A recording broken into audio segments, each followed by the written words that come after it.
Dear students, अभी तक आप सभी तरीके के सेंटेंस स्ट्रक्चर्स को पढ़ चुके हैं।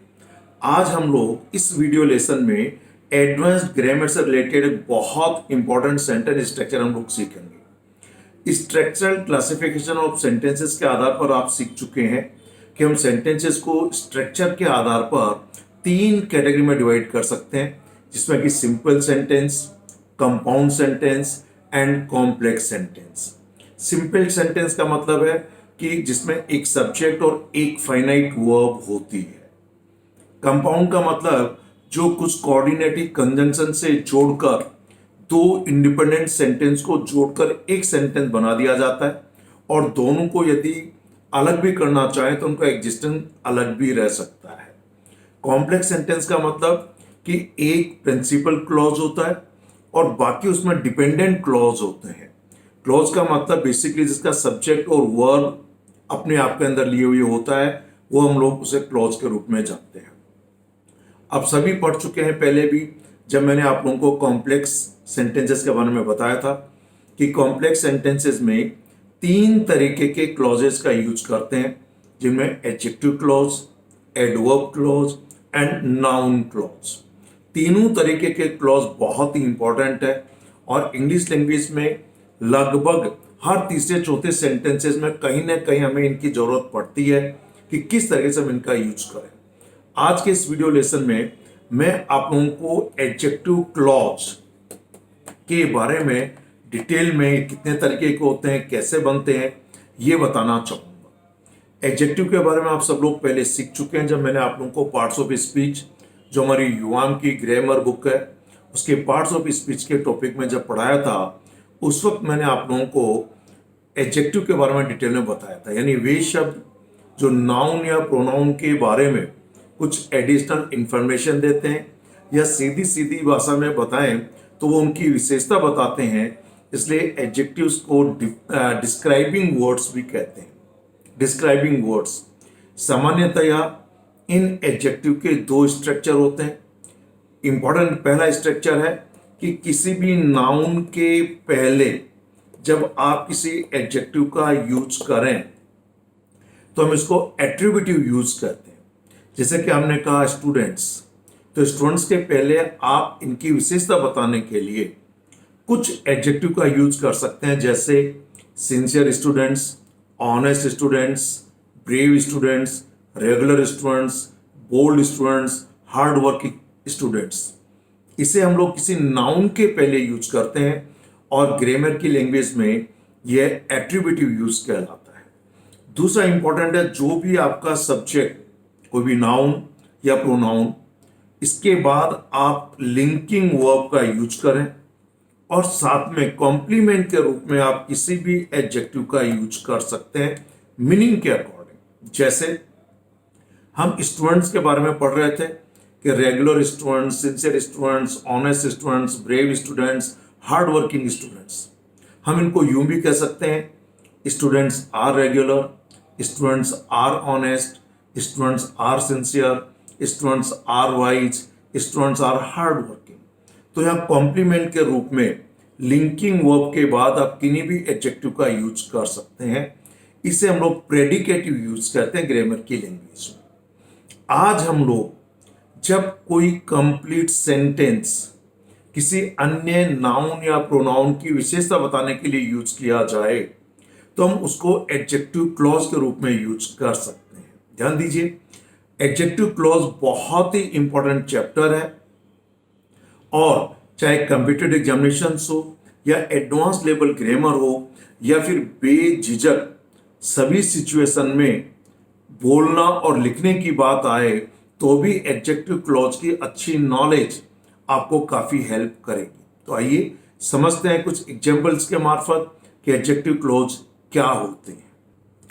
आपके सामने हम एडजेक्टिव क्लॉज, हम इसको रिलेटिव क्लॉज भी कह सकते हैं, क्योंकि ये 2 सेंटेंसेस को जोड़ने का काम करता है।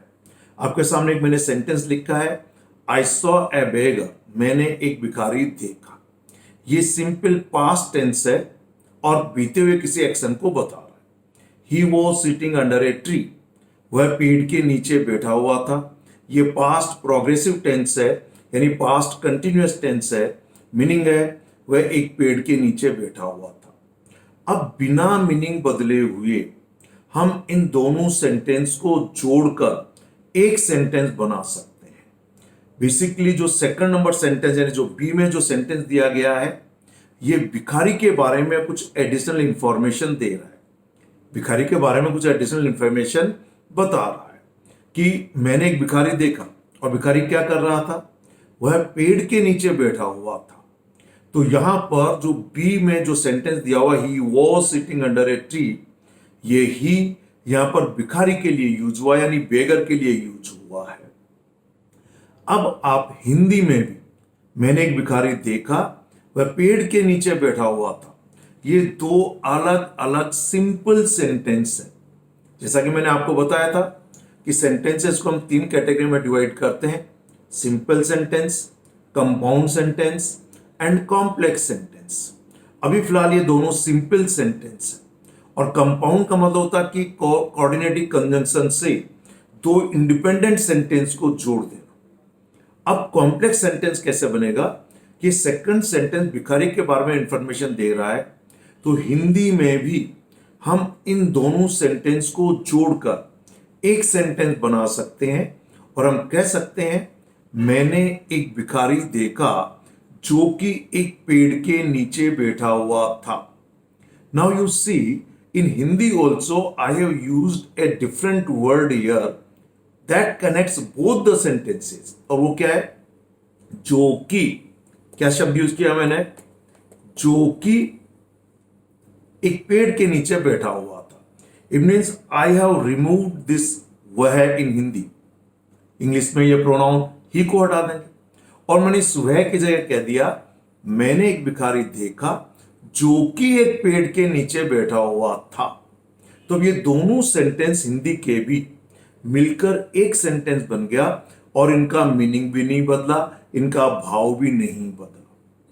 अब इस जोके के लिए हम लोग इंग्लिश में क्या शब्द यूज करेंगे वो मैं आपको बताना चाहूंगा। ध्यान दीजिए, यदि ये जोकी शब्द का यूज आप किसी व्यक्ति के लिए करते हैं तो सामान्यतया हम यहां पर हु का यूज करते हैं इस जोकी के लिए। अब ये हु इंट्रोगेटिव वर्ड भी है जिसका मतलब कौन होता है, लेकिन यहां पर ये कंजंक्शन का काम करेगा, एक सेंटेंस को दूसरे सेंटेंस से जोड़ता है।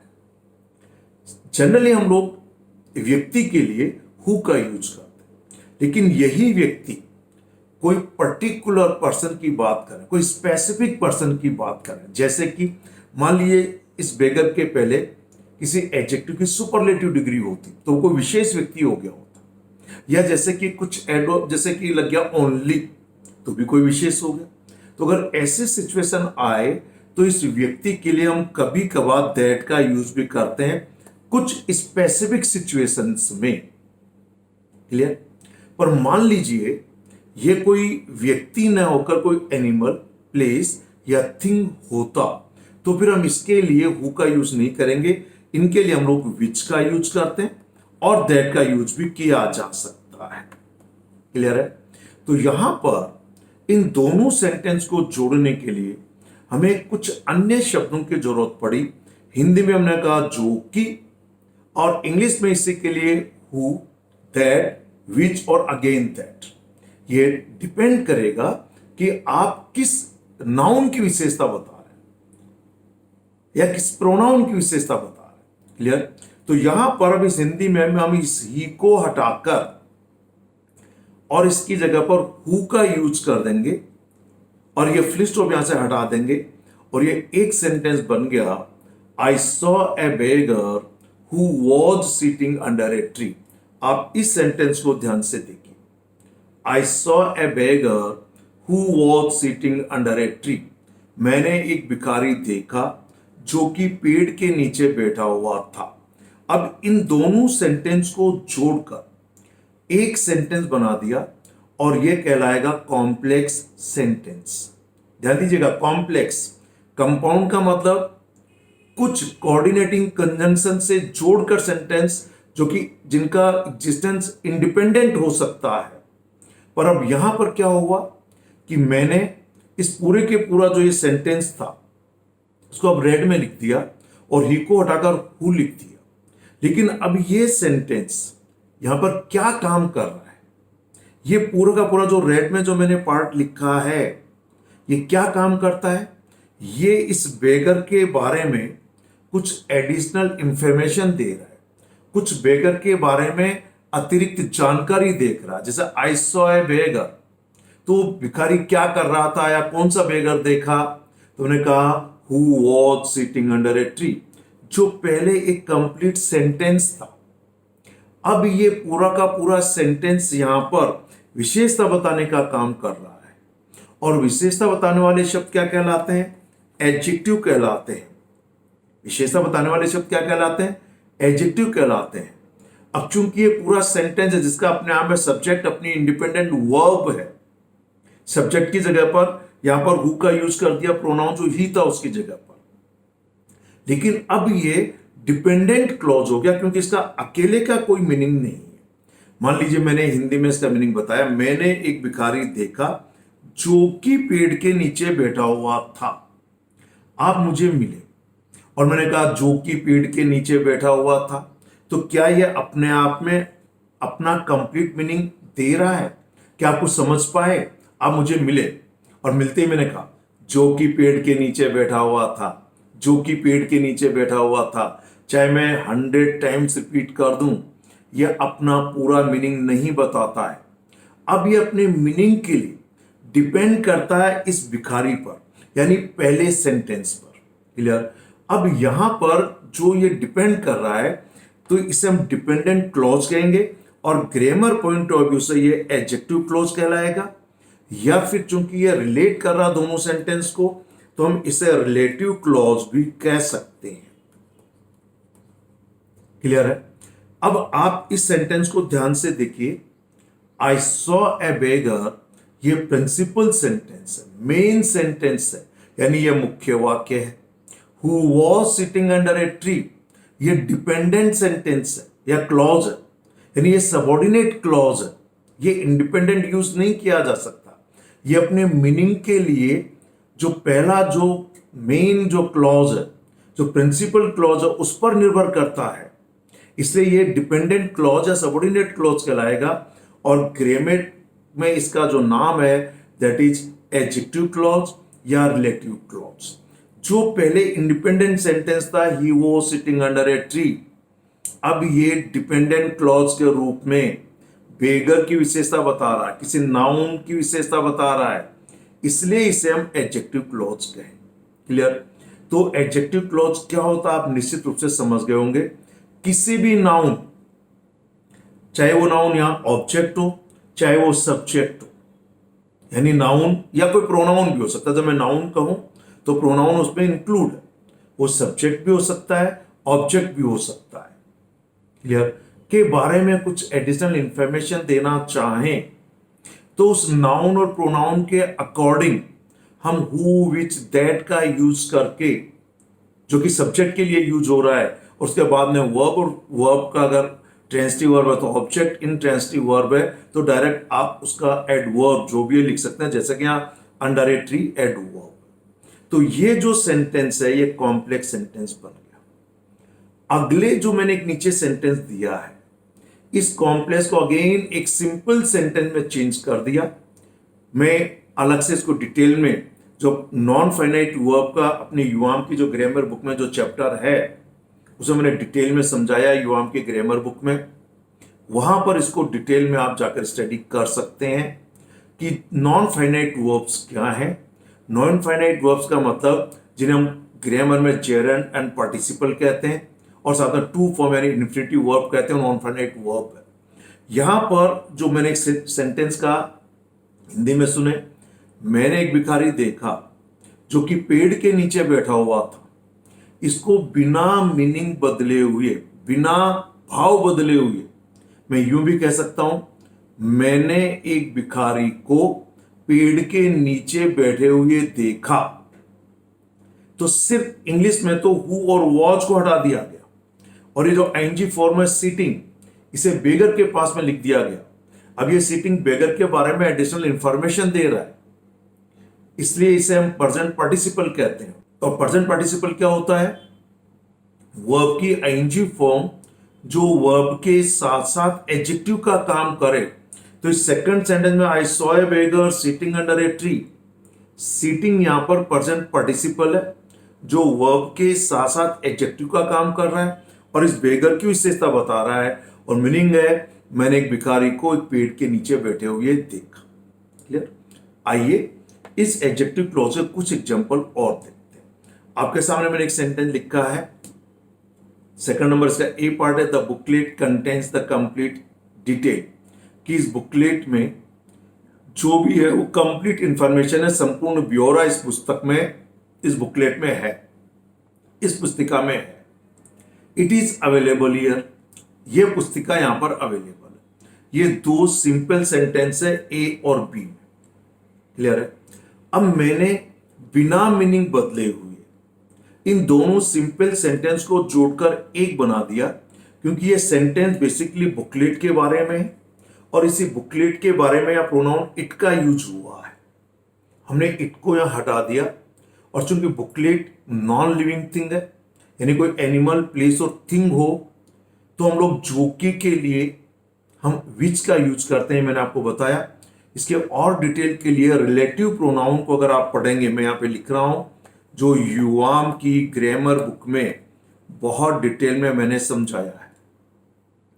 आप रिलेटिव प्रोनाउन का चैप्टर पढ़ें और जो वीडियो लेसन है बुक के साथ आप उस वीडियो लेसन को सुने, तो आपको रिलेटिव प्रोनाउन के बारे में जो भी ग्रामेटिकल एस्पेक्ट है वो पूरे आपको समझ में आ जाएंगे। क्योंकि ये इट इस बुकलेट के बारे में मीन्स ये इस बुकलेट के बारे में एडिशनल इंफॉर्मेशन है, तो हमने इन दोनों सेंटेंस को जोड़कर बना दिया कि the booklet which contains the complete information is available here.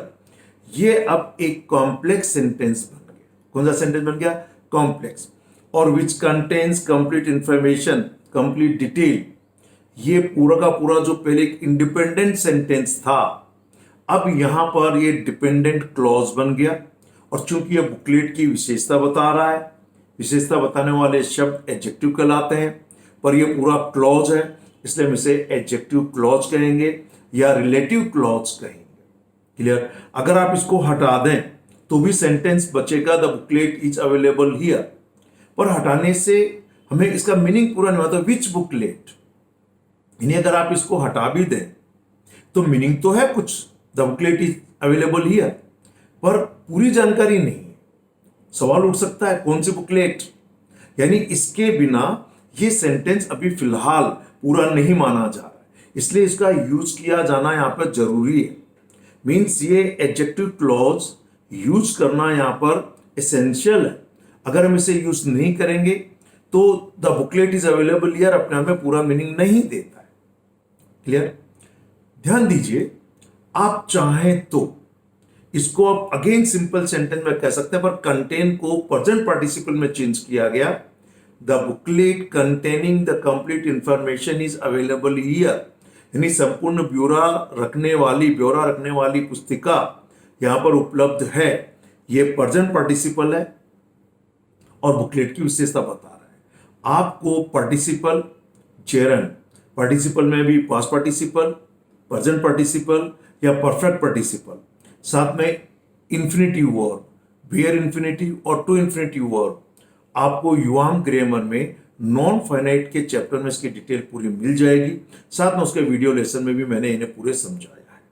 तो अगेन ये आपका एक कॉम्प्लेक्स सेंटेंस बन गया और इसे हम लोग एडजेक्टिव क्लॉज या रिलेटिव क्लॉज कहेंगे।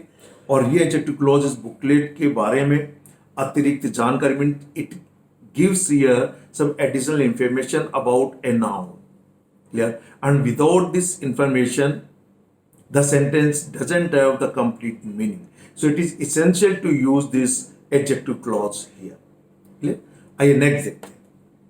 अगेन एक सेंटेंस देखिए, आई बॉट ए बुक, मैंने एक किताब खरीदी, past indefinite. It has been written by doctor Saxena, यह डॉक्टर सक्सेना द्वारा लिखी गई है। क्लियर? ध्यान दीजिएगा, ये रिटन यहां पर पास्ट पार्टिसिपल है, सॉरी पैसिव वॉइस में यूज हुआ है, और यहां पर ये थर्ड फॉर्म यानी पास्ट पार्टिसिपल में राइट की थर्ड फॉर्म यूज हुई है और ये पैसिव वॉइस है। It has been written by doctor Saxena, इसे डॉक्टर सक्सेना द्वारा लिखा गया है। लेकिन ये इट का यूज किसके लिए हुआ है? तो आप पाएंगे कि ये इस बुक के लिए है। इट मीन्स अगेन आप इस इट को हटाकर इसकी जगह पर इन दोनों सेंटेंस को जोड़ने के लिए, रिलेट करने के लिए आप रिलेटिव प्रोनाउन हु का यूज कर सकते, सॉरी विच का यूज कर सकते हैं, क्योंकि ये कोई एनिमल, प्लेस, थिंग है, यानी नॉन लिविंग है, थिंग है, इसके लिए हम लोग विच का यूज करते हैं। क्लियर? तो यहां पर आप इस इट को हटाकर हिंदी में भी इन दोनों सेंटेंस को एक जोड़ सकते हैं। मैंने एक पुस्तक खरीदी जो कि डॉक्टर सक्सेना द्वारा लिखी गई है। ठीक है, तो इसको इंग्लिश में बनाने के लिए भी मैंने बनाया, I bought a book which has been written by doctor Saxena. अभी जो कहा गया which has been written by doctor Saxena, ये अपने आप के अंदर जो कि पहले एक कंप्लीट सेंटेंस था, it has been written by doctor Saxena, अब इट को जो सब्जेक्ट था पहले सेंटेंस का, उसकी जगह पर रिलेटिव प्रोनाउन लिखा हो विच, और अब ये पूरा का पूरा जो पहले सेंटेंस था, यहां पर अब ये सेंटेंस इस बुक की विशेषता बताने का काम कर रहा है, तो इसे हम कहेंगे एडजेक्टिव क्लॉज। और चूंकि ये अपने आप में अगर अलग अलग तोड़ दो तो पूरा मीनिंग नहीं देता। अगर आप मुझे मिले और मैंने आपसे कहा जो कि डॉक्टर सक्सेना द्वारा लिखी गई है, it doesn't give complete sense, it doesn't give complete meaning, you'll get confused and you'll again ask me, sir क्या लिखा गया है डॉक्टर सक्सेना द्वारा? देन इसका मीनिंग होगा I bought a book which has been written by doctor Saxena. अब ये complex sentence बन गया, और चूंकि ये हम बुक यानी एक थिंग की विशेषता या बता रहे हैं, वस्तु की विशेषता बता रहे हैं, तो यहां पर हमने इसको विच से शुरू किया और ये एडजेक्टिव क्लॉज कहलाएगा। यहाँ विच का यूज हुआ है, ध्यान दीजिएगा। मैंने आपको कहा व्यक्ति के लिए यूज किया आपने, बेगर के लिए हु का यूज हुआ है ये। अगेन फिर आपने बुकलेट किसी वस्तु के लिए यूज किया तो विच का यूज हुआ। अगेन आपने बुक के लिए यूज किया तो फिर यहां पर विच का यूज हुआ। सेंटेंस नंबर 1 में ऑब्जेक्ट के लिए यूज हुआ एडजेक्टिव क्लॉज, सेंटेंस नंबर 2 में सब्जेक्ट के लिए यूज हुआ। और ध्यान दीजिए, बिना इस एडजेक्टिव क्लॉज के इसका पूरा मीनिंग भी नहीं है। इसके बारे में पूरी जानकारी देने के लिए इसका यूज किया जाना जरूरी है।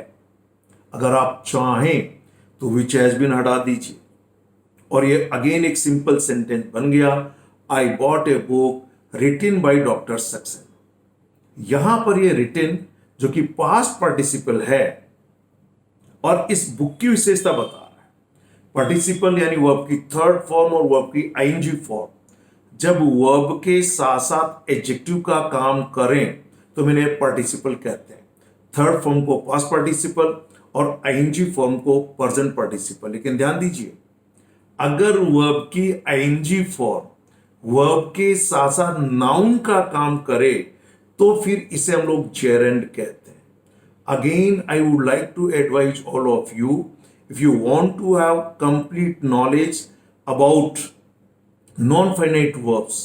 Non-finite verb means gerund, participle, and two form of the word means infinitive verb. Then you study our UAM English grammar book and the video lesson which I have given along with the book. You listen to that video lesson also. Because without having complete knowledge of non-finite verbs, it's not possible to have good knowledge of English grammar. Because in every second, third sentence, somewhere else we have to use participle or gerund to give some variety to the sentences. So it is essential for all of you to have good knowledge of such type of topics of English grammar. These are, considered as advanced grammar lessons. Okay. So this is number 3rd, and this is complex sentence. I bought a book which has been written by Dr. Saxena. Which has been written by Dr. Saxena is an adjective clause here, and it gives additional information about a book. Now come to this 4th number sentence. Okay, I appeared in an exam. मैं एक exam में सम्मिलित हुआ. Okay, it was conducted by IBPS. It means this second sentence has been written about this exam. It means the pronoun it has been used for examination. Again, these are two simple sentences. Okay, one is past indefinite active voice, I appeared in an exam, and second one is also in past indefinite, but it is in passive voice. अब इन दोनों को जोड़कर मैं कह सकता हूं कि मैं एक परीक्षा में सम्मिलित हुआ जो कि आईबीपीएस द्वारा आयोजित की गई थी। तो हिंदी के इस यह को हटाकर आपने यहां पर अगेन लगा दिया जो कि। ओके, पर चूंकि ये जो कि हमें एग्जाम के लिए यूज करना है तो अब हु का यूज नहीं होगा। Who is always used for persons which is used for animals, places, and things. But that has got some special use. We use that for some specific, for particular noun or pronoun. अब English में इसको बनाने के लिए हमने इस it को हटाया और इसकी जगह पर आपने इस जोके के लिए विच लिख दिया और ये सेंटेंस बन गया, I appeared in an exam which was conducted by IBPS. It mean मैं एक एग्जाम में सम्मिलित हुआ जो कि आईबीपीएस द्वारा आयोजित किया गया था। अगेन ये आपका मेन क्लॉज है जिसे हम लोग मुख्य वाक्य कहते हैं। ये इंडिपेंडेंट अकेला भी यूज किया जा सकता है। आई अपीयर्ड इन एग्जाम, इसका अपने आप में पूरा मीनिंग है, पर अगर आप ये कहें जो कि आईबीपीएस द्वारा आयोजित किया गया तो अपने आप में ये पूरा मीनिंग नहीं देता है। It depends for its complete meaning on this first main clause or main sentence, and this clause is used for an exam, इसलिए इसे हम लोग कहेंगे adjective clause, and it gives now some additional information about exam because the words which describe some noun or pronoun are called adjectives. Here we are using the complete clause, means earlier it was a sentence, then this is called here adjective clause or relative clause. Okay, so this sentence is again complex sentence. You can make it again a simple sentence by removing this which was and using this past participle directly after the noun. Sentence has become I appeared in an exam conducted by IBPS. Means मैं IBPS द्वारा आयोजित परीक्षा में सम्मिलित हुआ। These both the sentences have got the same meaning. Now the conclusion is to describe any noun or pronoun. Either you can use a word, means that is adjective, or you can use a clause, means earlier that clause was a complete sentence. This clause is called adjective clause. I hope that at least you got some idea regarding adjective clause. Any noun, this noun may be a subject or may be an object, or this noun may be the part of a phrase, शब्दों का समूह का भी part होवे। Even then you can describe this noun and can give some additional information by adding an adjective clause in Hindi that starts with jo ki and then again verb, object. It may be a complete noun, subject, verb, object, and adverb, or it may be because if this noun is a subject, then this may have verb only. For this जो कि हिंदी में है, हम लोग English में इसके लिए use करेंगे who, अगर ये नाउन कोई व्यक्ति है तो, या फिर ये कोई स्पेसिफिक कोई पर्टिकुलर नाउन है तो दैट। पर्टिकुलर नाउन का पहले suppose you use a superlative degree of an adjective before this noun, then that becomes some particular or a specific noun. Okay, or you can use some words like the few, the little, the only, then also we use this that.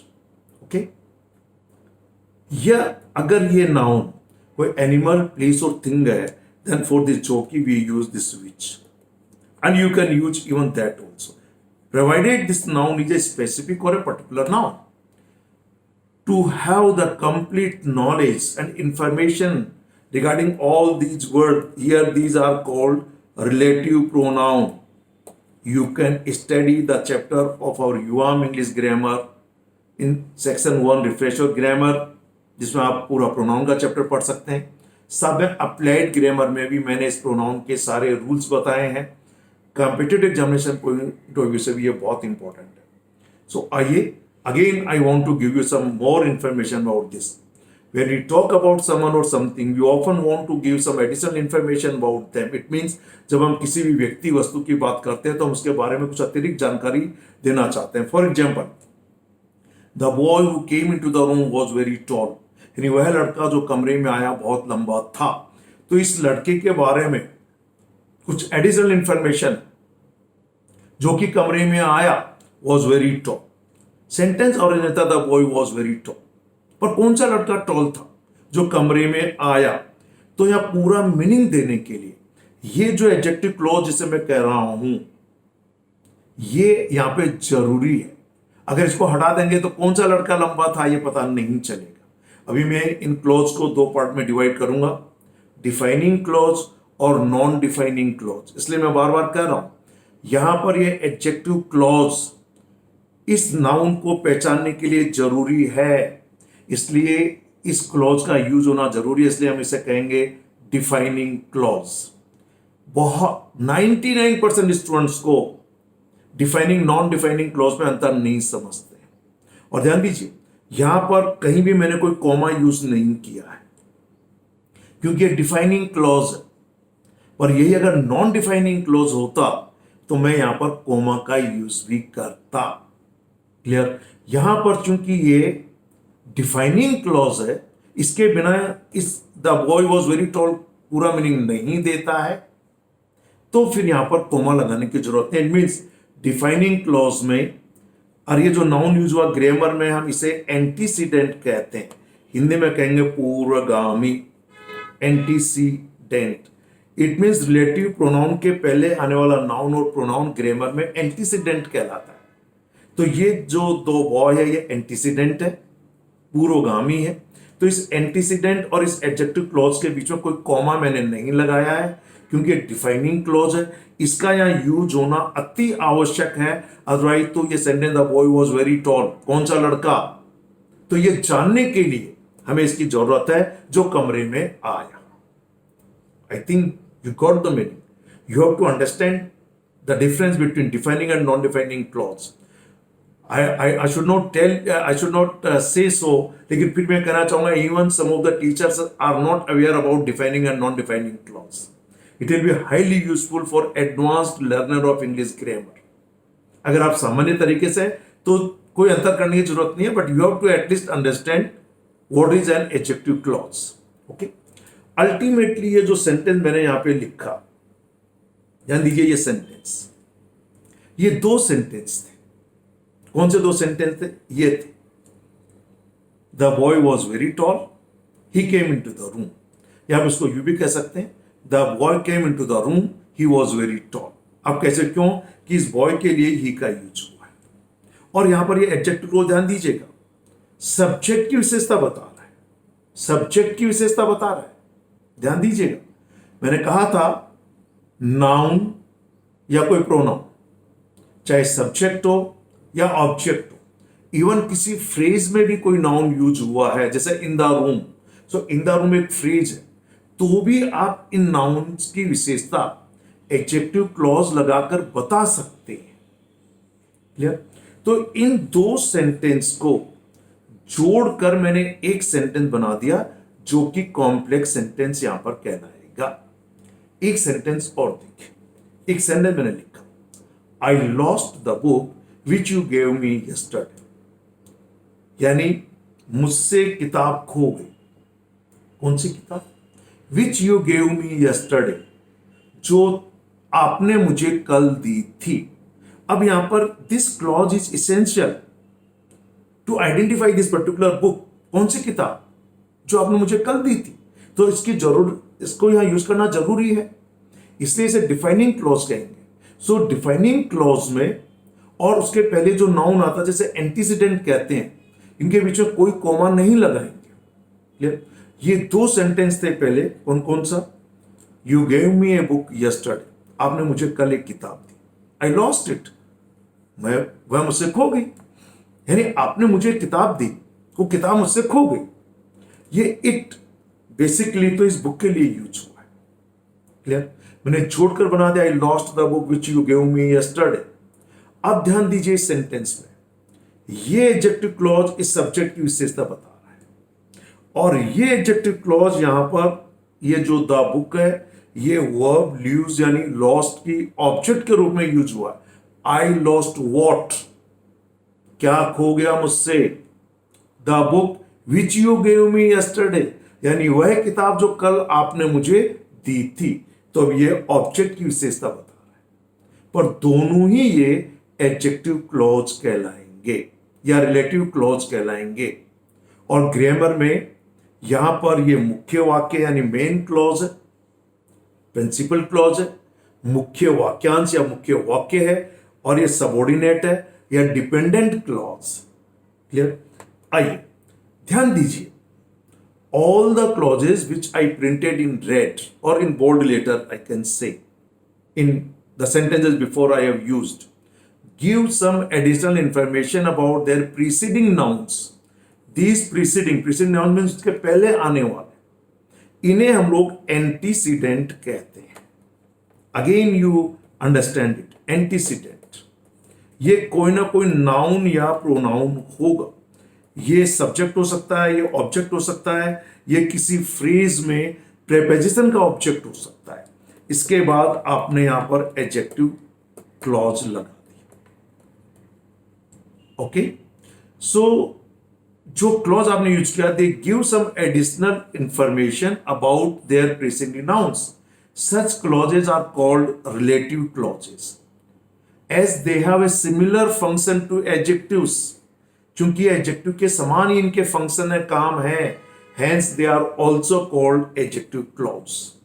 These clauses generally begin with relative pronouns who, whom, ये objective form है, whose ये position दिखाता है, which and that। अभी मैंने आपको कहा था who, which, that, पर चूंकि ये ऑब्जेक्टिव फॉर्म है और ये पोजीशन दिखाता, जैसे कि I सब्जेक्टिव फॉर्म है, me ऑब्जेक्टिव फॉर्म है, ऐसे हु की ऑब्जेक्टिव फॉर्म हुम है, जैसे कि आई की मी। आई का पोजीशन दिखाने के लिए हम यूज करते हैं माई, ऐसे हु का पोजीशन दिखाने के लिए यूज करेंगे हुज। तो ये पॉजेसिव फॉर्म। ये डिपेंड करता है कि आप क्या मीनिंग कन्वे करना चाहते हैं। क्लियर? देखिए, बहुत इंपॉर्टेंट चैप्टर आपको मैं ये पढ़ा रहा हूं। ये वीडियो लेसन युवा इंग्लिश ग्रामर में पूरी तरीके से दिया हुआ है, आप डिटेल में जाके पढ़ सकते हैं, ऑल अबाउट क्लॉजेस। और 2-3 जगह पर यह आया है, ये रिलेटिव प्रोनाउन के चैप्टर में भी डिटेल में आया है, प्लस जो मैंने रिफ्रेश और ग्रामर का जो सेक्शन 1 में है, उस प्रोनाउन के चैप्टर में भी इसका मैंने जिक्र किया है। ओके, आइए नेक्स्ट। जैसा कि मैंने कहा था, ये रिलेटिव क्लॉज और एडजेक्टिव क्लॉज को हम 2 कैटेगरी में डिवाइड कर सकते हैं। एक है डिफाइनिंग रिलेटिव क्लॉज, दूसरा नॉन डिफाइनिंग रिलेटिव क्लॉज। मैंने आपको यहां पर इन सेंटेंसेस में बार बार कहा कि बिना इन क्लॉजेस के इन नाउन के बारे में पूरी जानकारी नहीं मिलता। The boy was very toll, लड़का बहुत लंबा था। कि कौन सा लड़का, ये जानने के लिए ये क्लॉज यहां पर जरूरी है। इसलिए ये जब जरूरी है तो इसे हम लोग कहेंगे डिफाइनिंग रिलेटिव क्लॉज। और यहां कोई भी किसी प्रकार का कोमा का यूज मैंने नहीं किया है। ऐसे मैंने कहा आई लॉस्ट द बुक, कौन सी बुक खो गई मुझसे? तो कह सकता हूं जो आपने मुझे दी थी। तो इस बुक को आइडेंटिफाई करने के लिए, यहां पर इस बॉय को आइडेंटिफाई करने के लिए ये रिलेटिव क्लॉज या एडजेक्टिव क्लॉज जरूरी है। इसलिए इन्हें हम लोग यहां पे कहेंगे डिफाइनिंग रिलेटिव क्लॉज, और इनमें कोई कोमा का यूज नहीं किया गया है। पर कुछ क्लॉज ऐसे हैं कि इनके बिना भी इन जो प्रीसीडिंग नाउन जो एंटीसीडेंट है, जो कोई ना कोई नाउन प्रोनाउन होगा, इनको पहचान पाना आसान है, तो उन्हें हम कहेंगे non defining relative clause. Clear? तो यहां पर इन क्लॉजेस को 2 कैटेगरी में डिवाइड किया, डिफाइनिंग क्लॉज या डिफाइनिंग रिलेटिव क्लॉज, या फिर नॉन डिफाइनिंग रिलेटिव क्लॉज या नॉन डिफाइनिंग क्लॉज। पर चूंकि ये एडजेक्टिव क्लॉज है, इसलिए रिलेटिव या एडजेक्टिव क्लॉज कह देना आसान। मेन डिफरेंस ये है कि जो भी प्रीसीडिंग नाउन होगा, जिसे एंटीसीडेंट कहते हैं, डिफाइनिंग क्लॉज और इस नाउन के बीच में कोई कॉमा का यूज नहीं होता। लेकिन नॉन डिफाइनिंग रिलेटिव क्लॉज इस प्रीसीडिंग नाउन यानी इस नाउन यानी एंटीसीडेंट के बीच में कॉमा लगाया जाता है, और इनको अगर आप हटा दें, सेंटेंस से रिमूव कर दें, तो भी इस प्रीसीडिंग नाउन एंटीसीडेंट को आइडेंटिफाई करना आसान होता है, इसलिए इनकी जरूरत नहीं है, तो नॉन डिफाइनिंग है। जैसे आई कुछ सेंटेंस मैंने यहां पे लिखे हैं defining clause. Okay, this book is about a girl, ये किताब एक लड़की के बारे में है और ये प्रेजेंट में इजारम का यूज हुआ है। She lost her parents in her childhood, उसने अपने माता पिता को बचपन में खो दिया था, यानी उनके माता पिता की डेथ हो गई थी जब वो बचपन में, यानी वो छोटी थी। दो इंडिपेंडेंट सिंपल सेंटेंसेस यहां पर है, but it is now confirm that this second sentence is about this girl, जिसके लिए आपने प्रोनाउन का यूज किया शी का। Now you can remove this she and you can use relative pronoun who, because we use who for persons. So sentence बन जाएगा the book is about a girl who lost her parents in her childhood, जैसा कि ये sentence मैंने बना दिया। This book is about a girl who lost her parents in her childhood, ये पूरा का पूरा जो कि पहले एक ये इंडिपेंडेंट सिंपल सेंटेंस था, अब ये हु लगाकर इस गर्ल के बारे में, इस लड़की के बारे में कुछ अतिरिक्त जानकारी दे रहा है, पर इस क्लोज के बिना ये जानकारी अधूरी है। जैसे this girl is about a girl, this book is about a girl, तो कौन सी लड़की के बारे में है, तो इसे लगाना जरूरी है, एसेंशियल है, इसलिए ये डिफाइनिंग रिलेटिव क्लॉज है, या कोई कोमा का यूज नहीं हुआ। क्लियर, यानी यह पुस्तक एक लड़की के बारे में है जिसने अपने माता पिता को बचपन में खो दिया था। I hope that you got what I want to teach you here.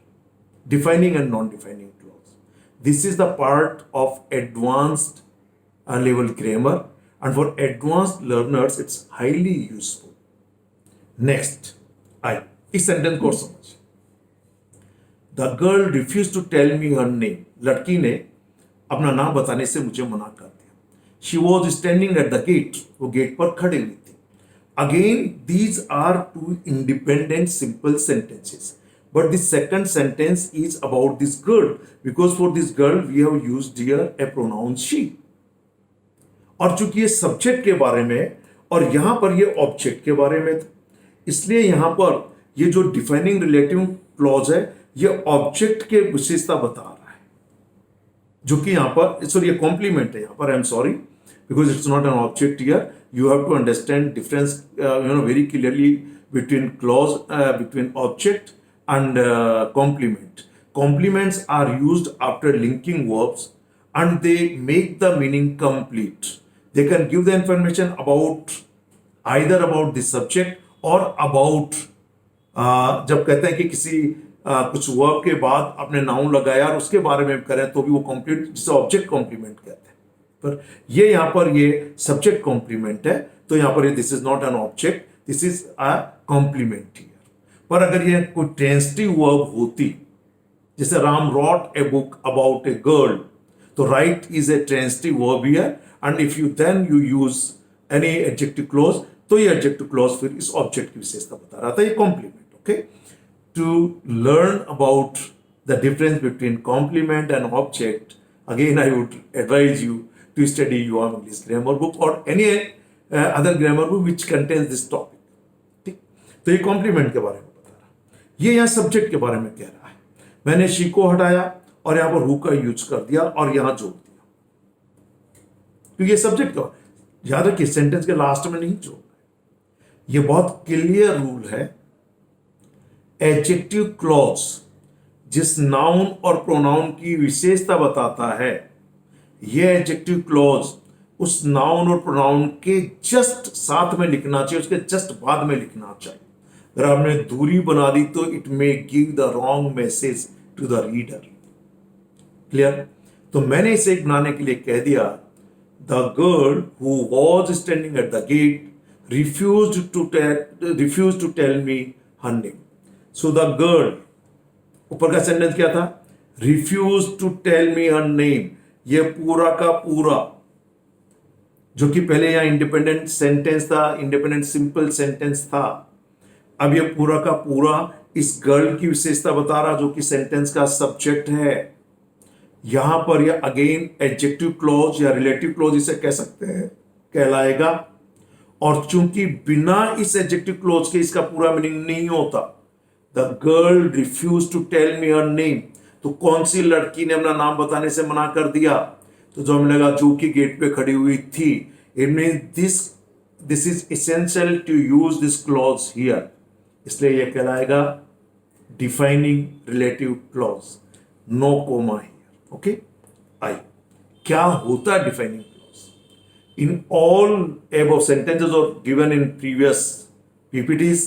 Relative clauses tell something about their preceding nouns. क्या काम करता है रिलेटिव क्लॉज?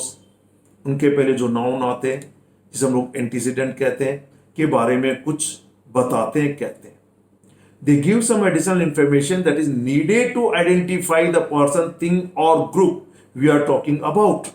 हम किस पर्सन की बात कर रहे हैं, किस थिंग की बात कर रहे हैं, किस नाउन की बात कर रहे हैं, किस एनिमल की बात कर रहे हैं, किस ग्रुप ऑफ वर्ड्स की बात कर रहे हैं, ये आइडेंटिफाई करने के लिए अगर यह आवश्यक है तो नॉन ये defining clause. If we omit these clauses, अगर हम इन क्लॉजेस को हटा दें, it is not clear what noun we are talking about, हम किस नाउन की बात कर रहे हैं ये क्लियर नहीं होता, ये स्पष्ट नहीं होता है। So they are essential to distinguish them from one nouns of the same class, कि जो नाउन्स बहुत से होते हैं उनमें से उस एक को अलग करने के लिए, डिस्टिंग्विश करने के लिए हमें इन क्लॉज का यूज करना जरूरी है। Such clauses are called defining relative clause और defining adjective clause. Notice these clauses are not separated. I emphasize the part. These clauses are not separated from their noun by commas. ये बहुत जरूरी। Okay, आइए non defining, ये एक मैंने list दी है जो रिलेटिव क्लॉज में यूज होता है। व्यक्तियों के लिए सब्जेक्ट के रूप में हु और दैट, ऑब्जेक्ट में हु, हुम और दैट यूज किया जा सकता है, पोजीशन के लिए हुज, थिंग्स, एनिमल्स और प्लेसेस के लिए विच या फिर दैट तो मैंने दोनों जगह यूज किया क्योंकि ये नाउन कोई ना कोई स्पेसिफिक होना चाहिए, कोई ना कोई नाउन या प्रोनाउन या इसके इक्विवेलेंट, इसलिए यहां नाउन या प्रोनाउन लिख सकते हैं। ऑब्जेक्ट के लिए विच और दैट का यूज होगा, सेम है पर यहां चेंज हुआ है। पोजीशन के लिए हुज या ऑफ विच। इनकी डिटेल्ड जानकारी के लिए रिलेटिव प्रोनाउन का चैप्टर आपको पढ़ना बहुत जरूरी है। Relative pronoun. ओके, चलिए नेक्स्ट आते हैं। कुछ एग्जांपल आपको करवा देता हूं साथ में इसके। देखिए ये सबके सब defining clause. The man who stole my car has been arrested, यानी जिस व्यक्ति ने मेरी कार चुराई उसे पकड़ लिया गया। तो कौन सी व्यक्ति को पकड़ लिया गया? जिसने मेरी कार चुराई। ये सब्जेक्ट की विशेषता बता रहा है। डिफाइनिंग क्लॉज, इसके बिना सेंटेंस का पूरा मीनिंग नहीं होगा, इसलिए कोई कोमा नहीं लगाया गया। Next, the police arrested the man who stole my watch. इसी सेंटेंस को रीराइट किया है। पुलिस ने उस व्यक्ति को पकड़ लिया जिसने मेरी कार चुराई।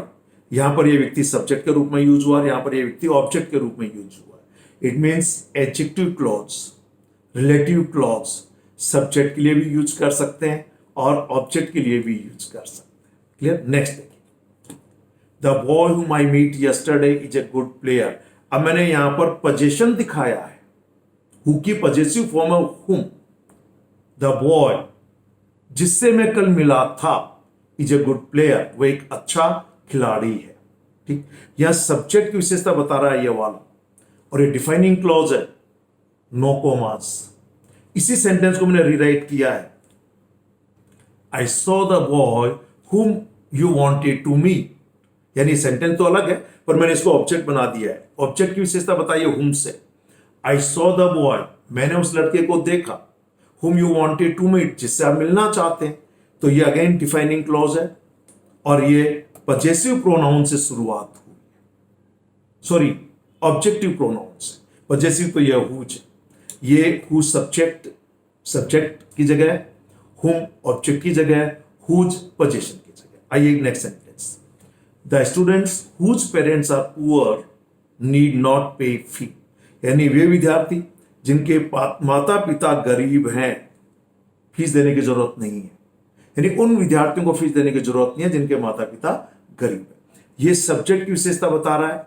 ये हुज पेरेंट्स, जिसके की माता पिता, तो स्टूडेंट्स का पोजीशन दिखा रहा है, लेकिन ये रिलेटिव क्लॉज है, एडजेक्टिव क्लॉज है, डिफाइनिंग क्लॉज है, क्योंकि बिना इसके इसका मीनिंग पूरा नहीं होगा। अब यही मैंने डिफाइनिंग क्लॉज ऑब्जेक्ट की फॉर्म को, सॉरी पॉजेसिव फॉर्म को ऑब्जेक्ट के लिए यूज किया। देखिए, the film is about an actress. ये फिल्म एक एक्ट्रेस के बारे में, नायिका के बारे में है।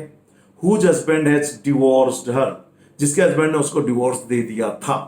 ओके, ये पोजीशन दिखा रहा है, क्योंकि पति इस एक्ट्रेस का है, पेरेंट्स जो है ये इन स्टूडेंट्स के हैं, तो पोजीशन दिखा रहा है। यहां पर ये object, the boy whom you want to meet, तो you want to meet whom, मैं मिलना चाहता था किससे, इस लड़के से, तो ये द बॉयज मीट का ऑब्जेक्ट है। क्लियर? यहां पर ये जो यू है, ये जो यहां पर बॉय है, ये इसका ऑब्जेक्ट है। You wanted to meet whom, this boy, the objective form.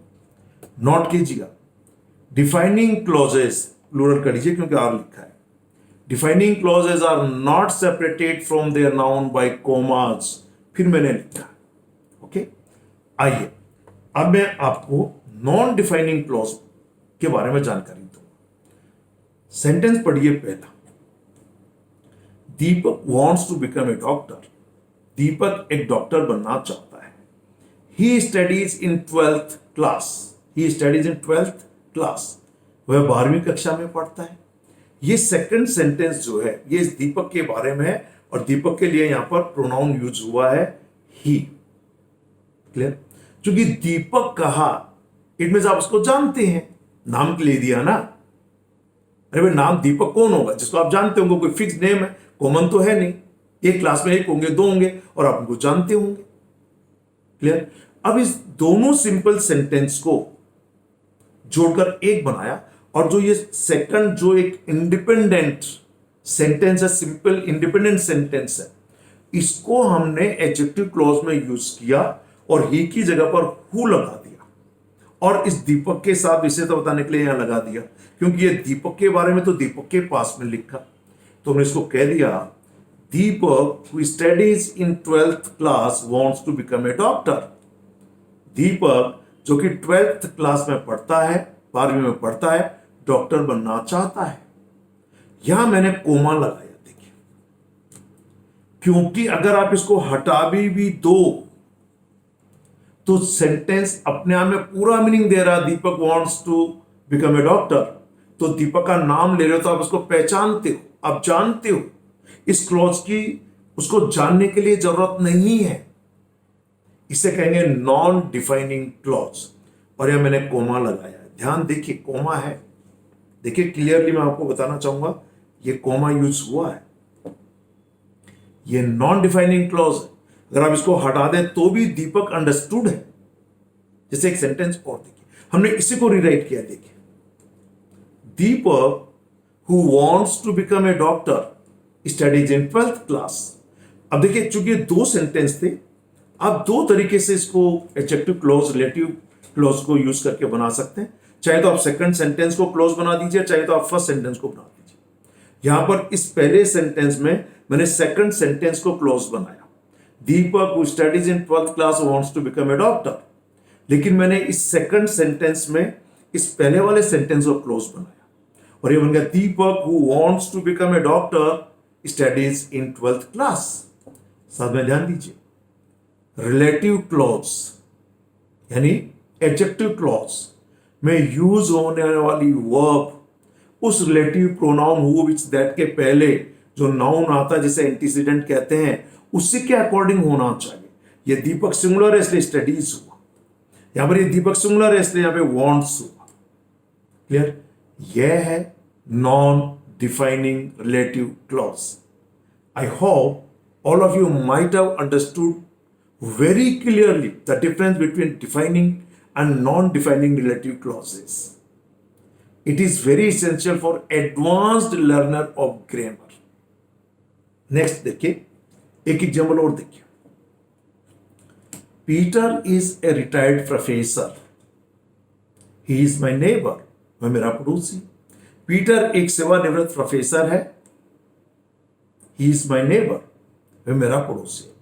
ध्यान दीजिए, इसका सही प्रोनाउंसिएशन बेसिकली तो ये गलत है, ये मात्रा हटके ये प्रोफेसर है, प्रोफेसर नॉट प्रोफेसर। लेकिन हिंदी में आप इसको प्रोफेसर कह लीजिए, इसलिए मैंने हिंदी में टाइप करने वाले ने इसको प्रोफेसर लिख दिया। But as per international phonetic alphabet this is not professor, this is professor, professor. जहां मैं प्रो बोलना चाहिए वहां प्रे बोल देते हैं, जहां प्रे बोलना चाहिए वहां प्रो बोल देते हैं। So this is not professor, this is professor. इसके लिए जो युवाम की लर्न करेक्ट प्रोनाउंसिएशन जो बुक आप उसका स्टडी करें, और उसके साथ कुछ वीडियो लेक्चर्स, वीडियो लेसन्स भी दिए गए हैं, आप उनको स्टडी करें।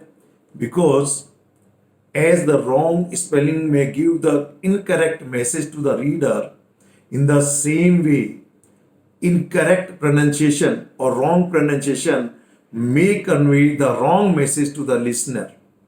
Because if you pronounce a word wrong, then certainly सुनने वाला उसका गलत मीनिंग समझ सकता है। Clear?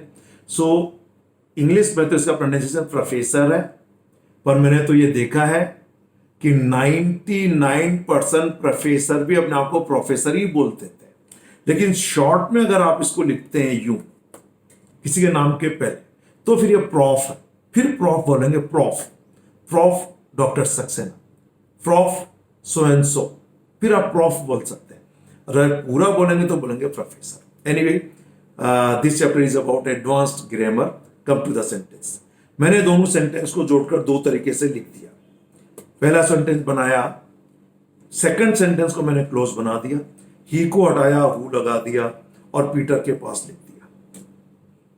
Peter who is a retired professor is my neighbour. Peter जो कि एक रिटायर्ड प्रोफेसर है, मेरे पड़ोसी हैं। तो पीटर इज माई नेबर, नाम दिया है तो आप इसको जानते हैं, पड़ोसी भी है, नाम से जानते हैं, तो इसकी जरूरत नहीं है। ये सिंपली एडिशनल इंफॉर्मेशन देने का काम कर रहा है, पर इसको आइडेंटिफाई करने के लिए जरूरी नहीं है, ये अपने आप में आइडेंटिफाइड है। ठीक, इसलिए इसे कहेंगे नॉन डिफाइनिंग रिलेटिव क्लॉज। हम इसको दूसरे तरीके से भी लिख सकते हैं। पहले सेंटेंस को क्लोज बनाया, ही की जगह पीटर लिखा, और सेंटेंस बनाया, Peter who is my neighbour is a retired professor.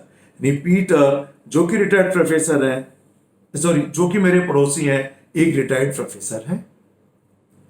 मैं फिर कहना चाहूंगा, लगभग सभी कॉम्पिटिटिव एग्जामिनेशंस में, चाहे वो यूपीएससी के हों या स्टेट पीएससी के हों, चाहे वो एसएससी के हों या आईबीपीएस के हों, आरबीआई के हों, और चाहे किसी स्टेट गवर्नमेंट के रिक्रूटमेंट एजेंसी के हों, और भले आप करेक्ट इंग्लिश लिखना बोलना सीखना चाहते हो, आपको क्लॉजेस की सही नॉलेज और डिटेल्ड नॉलेज होना जरूरी है। इसलिए आपको लिखते वक्त इन सब की अत्यंत आवश्यकता होती है। बोलने में तो डिफाइनिंग और नॉन डिफाइनिंग क्लॉज में कोई फर्क नहीं पड़ेगा, लेकिन लिखते वक्त आपको इनके अंदर अंतर करना चाहिए, भेद करना चाहिए। बोलने में तो you can not say Peter comma who is my neighbour comma is a retired professor. No, you simply say Peter who is my neighbour is a retired professor. Clear? आइए अब देखिए इसकी कुछ जानकारी दी है। Relative clauses have been placed after nouns which are already definite. Okay, these clauses are not essential to identify their preceding nouns and can be omitted। यानी आप नॉन डिफाइनिंग क्लॉज को अमिट कर सकते हैं, छोड़ सकते हैं। इन्हें इस नाउन को पहचानने के लिए, आइडेंटिफाई करने के लिए इनकी आवश्यकता नहीं है। दे merely add something to the noun by giving some more information about them। वो मात्र उनके बारे में अतिरिक्त जानकारी देते हैं। Such clauses are called non-defining relative clause। क्या कहलाते हैं? non-defining relative clause। Notice these clauses are separated from their noun by commas। ये इंपॉर्टेंट है। इन रिटन इंग्लिश ऐड कर देता हूं मेरी तरफ से, रिटन इंग्लिश में, स्पोकन में जरूरत नहीं है। These clauses are used in writing rather than speech। इसलिए मैंने यह भी मेंशन कर दिया। ओके, एज यूजुअल अब यहां एक अंतर हुआ है। Defining clause sorry non defining clause में रिलेटिव प्रोनाउन के रूप में दैट का यूज कभी भी नहीं होता, क्योंकि दैट तभी यूज होता है जब ये नाउन या प्रोनाउन इनडेफिनिट होता है, अनिश्चित होता है। अगर ये नाउन या प्रोनाउन कोई कहना चाहिए पर्टिकुलर है, स्पेसिफिक है, तो हम दैट का यूज करते हैं। इसलिए that as a relative pronoun can not be used in non defining clauses. Clear? All the advanced learners of English grammar must pay attention to this particular fact. Okay? Who, which subjective form, whom, who objective form, then which के लिए objective form, this is possessive, whose या फिर which की जगह पे whose और of which. Okay? Let us have some examples of non-defining relative clause. Number one, Deepak, who is a retired professor, is my neighbor. Already मैंने इसको explain कर दिया है, so I need not explain it again. इसी में मैंने दूसरा बनाया, I gave the book to Deepak, who is my neighbor. मैंने एक किताब दीपक को दी जो कि मेरा पड़ोसी है। तो दीपक नाम से ही सब लोग जानते हैं, डेफिनेट है, तो इस क्लॉज को यूज नहीं करेंगे तो भी आप पहचान जाएंगे। तो non defining clause. Next, Mahatma Gandhi, who was a great leader, was killed in 1948. Who doesn't know Mahatma Gandhi? हर कोई जानता है। तो फिर ये नहीं लगाएंगे तो भी समझ आएंगे, इसलिए ये भी non defining clause. I was talking to Ram, who was sitting beside me. मैं राम से बात कर रहा था जो मेरे पास में बैठा हुआ था। Again, non defining. Deepak introduced me to his wife, whom I had not met before. तो चूंकि ये लेडी दीपक की वाइफ है, क्लियर, इंट्रोड्यूस किया जिनसे मैं पहले कभी नहीं मिला था। दीपक whose father lives in America is trying to get a job there. Okay, ये सब नॉन डिफाइनिंग क्लॉज। कंक्लूजन में मैं ये कह सकता हूं, कोई ऐसा नाउन जो डेफिनेट है और बिना एडजेक्टिव क्लॉज के भी आप उसको आइडेंटिफाई कर सकते हैं। खासतौर से आप तो ये कह सकते हैं, अगर किसी व्यक्ति का नाम दिया हुआ है या पहले उसके बारे में पूरा जिक्र आ चुका है, फिर उसके बारे में बात करें, मान लीजिए पहले दीपक आ गया, फिर हमने ही कहा, फिर उस ही के साथ दोबारा एडजेक्टिव क्लॉज लगाओ, तो वो भी नॉन डिफाइनिंग क्लॉज होगा, because we know that the pronoun he has been used again for Deepak. Clear? Non defining clause है। फिर मैं लिख दूं, non defining clauses are not separated from their nouns by commas. Okay, ये थे adjective clause.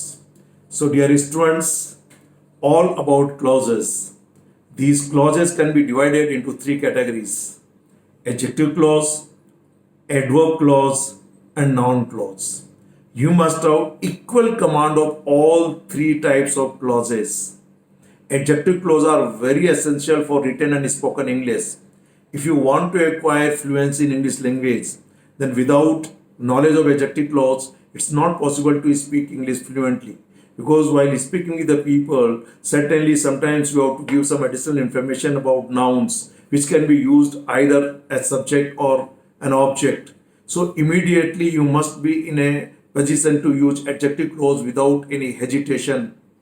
These are very essential for all of you. In the same manner, when we describe an action, when it takes place, how it takes place, where it takes place, and why it takes place, then we use adverbs. And in place of a phrase or a word which work as adjective, we can use the whole clause, complete clause का use कर सकते हैं. So even adjective clause are equally highly useful for developing fluency in the language. And then adjective clause, though you have already studied it indirectly in the chapter of narration, means direct and indirect speech, where the reported speech you use as a dependent clause with the main clause with the reporting verb. In all those sentences, the reported speech which you use as direct object of reporting verb are called noun clauses. Noun clauses can be subject of a sentence and also an object of a sentence. So you have to acquire good command of all these clauses to speak English fluently and confidently in all the situations. Okay. Thank you very much. Have a nice day.